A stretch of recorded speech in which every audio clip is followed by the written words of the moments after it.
Now I'm going to give you a list of names. This is like a word association. Give me like 30 seconds on what they brought to the party, because, on Bat Out of Hell, what they brought to the whole experience. Okay. Ellen Foley. Well, Ellen was a brilliant actress and a stunning singer. One of the best voices I've ever heard in my life, one of the best presences. She was great with me because I once called her a stand-up tragedian as opposed to a stand-up comedian. She stood there and she emanated a sense of tragedy, but she was so funny. And the whole Beauty and the Beast thing was really built around him and Ellen. They were an amazing duo, and she was an inspiring person to write for. And she was the key. It was very much important that that girl always be with Meatloaf as a contrast. And she was the first, and she was stunning. Carla DeVito.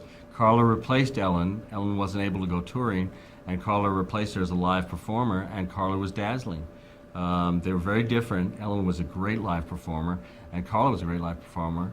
Carla was a little more oriented to the comic and the bubbly. Ellen was a little more powerful and tragic element to her. But Carla she was a star. I mean, they both should have been major stars, no doubt about it. I mean, I'd trade in 50% of every diva out there now. I mean, for every 1,000 notes that Mariah Carey will ever sing, Ellen could sing one that would blow it away.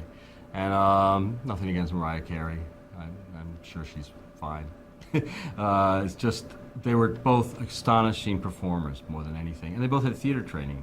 So they both had that amazing presence of knowing what they were on stage as being different than life.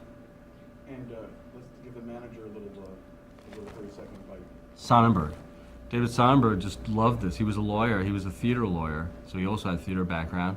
And then he became a lawyer for clients, and he was Meatloaf's lawyer, and then became a manager. And mainly what he had is fanatic devotion and belief, and fiery. He was very fiery and determined. He just would stop at nothing, and that was critical. He wasn't my manager when we did Bat Out of Hell, but he was a key force in that he believed. And again, you can't underestimate the power of belief. It sounds sentimental, but in the record business and in entertainment generally, it's not. It's translated from something sentimental into something actually practical and physical. If you have an aura of belief in something, it becomes physicalized, and you can force people to do things. Because people are all weak, and they all want it on their shoulders. No one wants to be fired or blamed, and they're happy to see someone who believes, because then they know deep down they can say, well, I can blame it on David. I can blame it on Popovich. There's someone else to blame it on. And in a way, that's what a believer is, someone who's not afraid to have it blamed on him. Are there any other true believers who should be mentioned that we've left out of this story? Oh, yeah, I'm sure there are.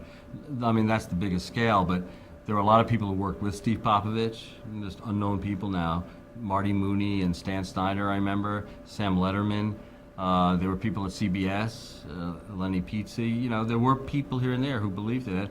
There were definitely people at radio. I mentioned Scott Muni at NEWFM, a guy named Kid Leo who works for Sony now in Cleveland. He was the top of rock and roll there. There was scattered all over the world. There were people who definitely believed, and mostly there was the audience. There was the kid from Wisconsin, so to speak. There were just kids. And I don't want to even marginalize it like that. The kids went up to age 40 or 50, they always did, who just believed in the music and responded to that. And they were invaluable.